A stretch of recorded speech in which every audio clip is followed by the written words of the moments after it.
Warning, don't buy stuff from old AI people. A dramatic tale and online shopping experience. Have you ever been scammed by an online ad?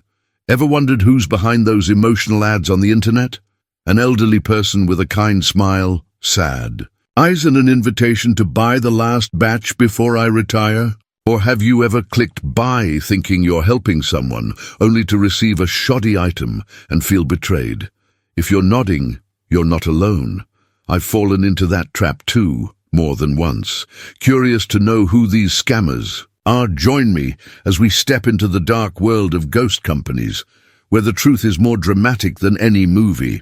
Today, I'm Oldy Talks, someone who loves online shopping but has had both painful scams and successful purchases. I'll share my journey with you. The times I was painfully scammed, the moments I almost lost everything, and the small victories that made me proud. In reality, some of the products and company names I mention may no longer be found. Why? Because they only operate once to scam customers, then change their name, and people still fall for it. You don't want to be the next one on that list, do you? Listen to my story on the Oldy Talks channel, and together let's discover how to protect ourselves. The first time I fell into the trap, the handmade online sweater, it all started on a rainy afternoon when I was browsing the internet for some joy. Sitting cozily in my small room, listening to the rain tapping steadily on the roof, I opened Facebook, and like a ray of light on a gloomy day, an ad appeared before my eyes. It was a picture of an elderly woman with silver hair, her thin hands swiftly knitting a sweater by a misty window. The caption below read, "Mon Threads, the last batch of handmade sweaters before I retire. Reduced from $120 to $30. I held my breath for a second, my heart racing. Only $30 for a handmade sweater? So cheap, and helping an elderly person who needs some comfort in her final days. How could I miss this opportunity? I clicked on the ad, and a website appeared with a warm interface like my grandmother's house from the old days. A picture of Mrs. Mon smiling kindly, her hands cherishing each strand of wool like a treasure, and a short video. In the video, her trembling voice recounted 50 years of dedication to knitting, her eyes glistening as if about to cry when she said, "I want to rest with my grandchildren, but before that, I need to sell this last batch." My heart melted. Without hesitation, I ordered a green sweater, the color I loved since my youth, the color of the forests I used to stroll in with my husband before he passed away. The day the package arrived, I was so nervous that my hands trembled as I held the paper cutter. After 2 weeks of waiting, I had imagined myself wearing that warm sweater on cold winter days, sitting by the fireplace, telling stories to my grandchildren. I tore off the outer wrapping, opened the box, and my heart sank. In my hands was something that couldn't be called a sweater, thin as paper, the wool strands loose as if about to disintegrate, and a strong plastic smell hitting my nose. I was stunned, telling myself, maybe it's because of shipping. A gentle wash will fix it. I carefully soaked it in warm water with mild soap, but as soon as I lifted it, the shoulder tore apart, leaving a hole as big as a bowl. I stood there, water dripping from my hands to the floor, feeling as if someone had slapped me in the face. $30, a not insignificant part of my meager pension, vanished in the blink of an eye. But the story didn't end there. I wasn't resigned. Sitting in front of the computer, I decided to find out what was going on. I uploaded Mrs. Mon's photo to an AI image checking website, a little trick I learned from my tech-savvy grandchild. The result made me shiver. Image generated by artificial intelligence, no real original. I was stunned, but still not entirely convinced. I went back to the website, carefully watching Mrs. Margaret's video. This time, I noticed a strange detail. Her hands in the video didn't match. The speed of her speech, as if clumsily edited. I zoomed in on the product image and discovered a faint inscription on the packaging. Made in China, $2.99. Not stopping there, I researched more. I found an online forum where dozens of people recounted similar experiences. They also bought sweaters from Mon Threads, received shoddy items, and discovered that Mrs. Margaret wasn't real. One person even said they contacted the bank to reclaim the money, only to be told, the transaction is complete, no refund possible. I began to suspect deeper, comparing prices on AliExpress. And just as I suspected, an identical sweater was sold for $3 with free shipping, but the real chilling conclusion was yet to come. I called the customer support number on the website, pretending to want to order more sweaters to give to friends. A young man's voice answered, emotionless. Mrs. Mon doesn't answer the phone directly. I'm her assistant. How many would you like to order? I asked. Can I send my thanks to Mrs. Mon? I was very touched by her story. He was silent for a moment, then replied, She's busy, but I'll pass on the message. I pressed. Further, then give me the store's address. I want to send flowers. The other end panicked, his voice trembling. We don't have a real store, only online sales. Then he hung up abruptly. I sat there, still clutching the phone, feeling both angry and shocked. Mon Threads wasn't just a scam. It was a cold machine designed to extract money from trusting people like me. But what scared me the most was when I checked the transaction history. The company that received the money wasn't Mon Threads, but a strange name, XZY Trading Limited. I looked it up and found it was on the Federal Trade Commission's blacklist for transnational fraud. If I hadn't stopped, I could have lost not just $30, but had my credit card information stolen, or worse, gotten involved in a legal lawsuit. From initial disappointment, I fell into an unexpected nightmare. But that moment woke me up. I told myself, I can't let them win so easily. And my journey to uncover the truth had just begun. The leather shoes made of cardboard, another failure. After the sweater failure, I was determined to be more careful. But then, an ad from a footwear company appeared. The last pair of handmade leather shoes from a shoemaker with 40 years of experience, reduced from $150 to $40. The picture of the owner with kind eyes made me waver. I ordered a pair of brown shoes on AliExpress, dreaming of stylish steps in the park. 2 weeks later, the package arrived. I opened the box, but the leather was as hard as cardboard, the sole as thin as paper, squeaking when tried on. I emailed the company, demanding a refund. They replied, the owner's shoes have unique materials. No refund, but we'll send another pair at a discounted price. I was furious, searched for the owner's photo. It was AI generated. On AliExpress, the exact same shoes were only $8, advertised as cheap faux leather. I sent evidence, threatened to report. They promised a refund, then disappeared. Luckily, I used a prepaid card, only losing $40, but the disappointment still haunts me. Personal investigation. I became an unwilling detective. After being scammed twice, I suspected a scam ring. I saw an ad for a $25 handmade necklace from a company. I ordered it to investigate. The necklace arrived, thin string, plastic stones. I pretended to want to buy more, asked about the workshop. They sent a production process video, but I discovered it was stolen from YouTube. I called the company, pretending to be a large garden owner, demanding to see their license. They panicked and hung up. I suspected they were all part of a network using AI images and low-quality goods. On a forum for the elderly, I learned many others had been scammed too. One elderly man lost $200 and was even threatened with a lawsuit. My determination grew stronger.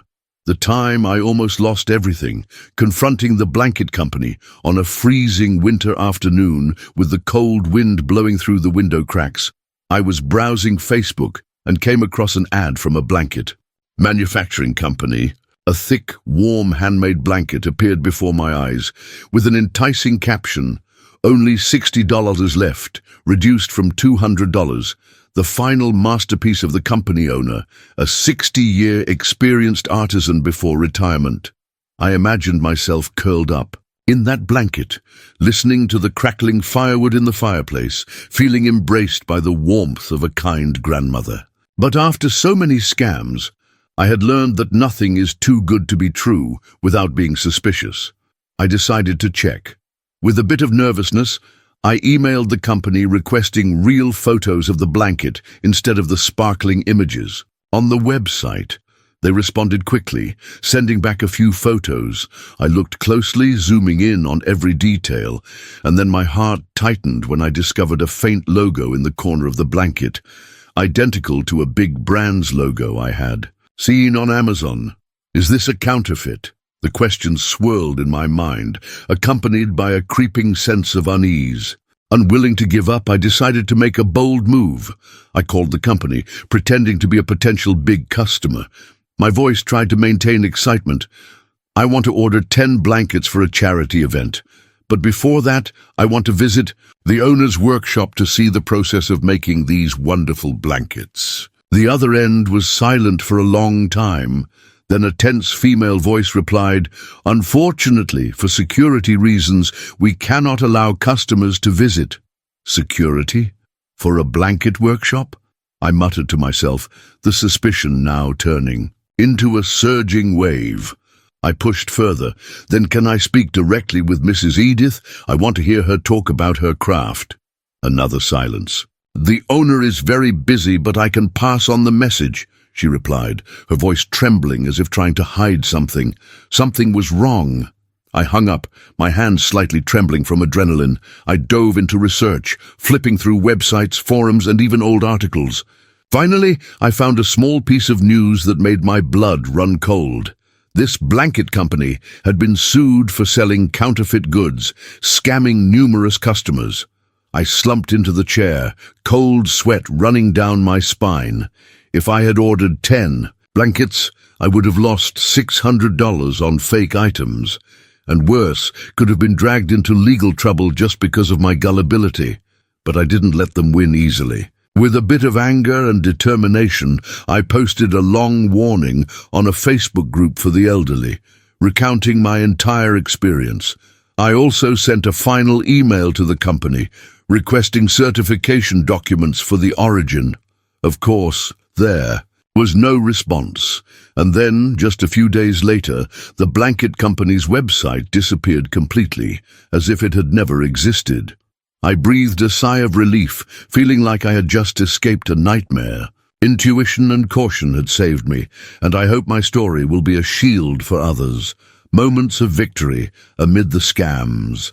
Amidst the bitter scams, there were still moments of glorious victory when my patience and caution were richly rewarded.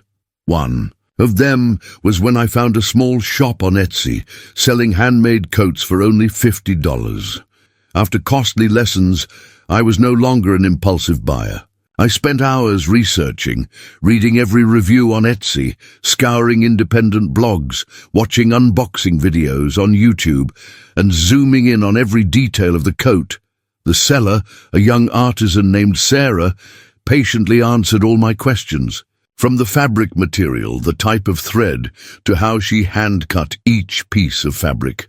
She even sent additional real photos of the coat during the completion process, and through each message, I felt her dedication. When I placed the order, my heart pounded, both nervous and hopeful that this time would be different. The day the package arrived, I stood at the door, my hands trembling as I tore off the wrapping.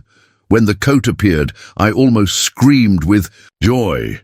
It was thick, warm, with sturdy seams and soft fabric that hugged me like a gentle embrace. I tried it on, looked at myself in the mirror, and felt all previous worries melt away. 3 winters have passed, and the coat remains a loyal companion without a single fray, without any sign of wear. Every time I put it on, I smile, thinking of Sarah and thanking my own caution. Another time, I bought a set of gardening tools on eBay from a farming family in Wisconsin. Their sales page was simple, not flashy, with just a few photos of hoes and shovels being used right in their fields. I called the contact number, and a warm voice answered. It was Mr. John, the genuine farmer. He told me how he forged each tool himself, his voice full of pride, and even guided me on how to maintain them for long-term use. When the tool set arrived, I opened the box with the excitement of a child receiving a gift. They were heavy, solid, with shiny steel and sharp blades, as Mr. John promised. I took them to the garden, and with each hoe strike, each clod of soil turned, I felt their excellent quality. Years have passed, and they are still like new, without a trace of rust. Every time I use them, I feel proud to have found a valuable item from a genuine seller. These experiences are like light in the darkness, reminding me that not every corner of the online world is a scam. With caution, a healthy dose of skepticism, and patience, I have found precious gems. Items that are not only durable, but also carry stories of dedicated people behind them. They taught me that trust can still exist as long as we know how to look for it. I'm sure you've had similar experiences. A friend of mine bought a silk dress on Amazon, but when it arrived, it turned out to be cheap polyester. She was disappointed not just because of the money lost, but because of the feeling of being deceived by flashy advertisements. But we, the elderly, don't give up easily. From each mistake, we learn to be wiser, like checking reviews or choosing trustworthy sellers. Do you have any stories? The time you were most painfully scammed, or the time you were proud to find a satisfactory item? Please tell me. My story now is not just about the times I was scammed or the small victories. It's about regaining trust, learning to adapt, and inspiring others. I still shop online, but more carefully than ever. I enjoy searching for genuine sellers on eBay, or sometimes ordering from AliExpress at reasonable prices, not inflated by fake stories. If you ask me if I'm tired, I'll say yes, but if you ask me if I'll give up, the answer is never.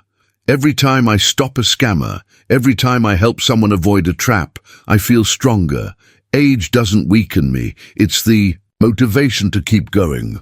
Looking back on my journey, I not only learned how to shop safely, but also realized the power of sharing knowledge. After being scammed, from the tattered sweater, the leather shoes hard as cardboard, to the fake touching stories that almost cost me everything, I understood that each failure is a valuable lesson. The 10 experiences I've summarized are not just guidelines to protect myself, but also a message for you, especially the elderly who are easily swayed by emotions. Each story I tell is a warning, a shield to protect those who are vulnerable in the trap-filled online world. Valuable experiences before you buy online. Here are 10 valuable experiences before you spend money clicking to buy anything online. Note, if it seems too good to be true, it probably isn't. Check carefully before acting. 10 valuable experiences for the elderly to avoid online shopping. Scams check the website's age. Use WOZ to see how long the website has been around. If it's too new, be cautious. Look at user reviews. Search on Google or forums for others. Experiences with the website. Compare prices. Prices that are too cheap compared to the market are suspicious. Check on eBay, AliExpress. Verify contact information. Reputable sites have clear addresses, phone numbers, emails. Try contacting them. Check images. Use Google Images or TinEye to see if product photos are copied. Request real photos. Ask the seller to send real photos, videos of the product, not advertising images. Look at the return policy. The website must have a clear return policy. If not, avoid it. Secure payment. Use PayPal or protected credit cards, not direct transfers. Beware of emotional stories.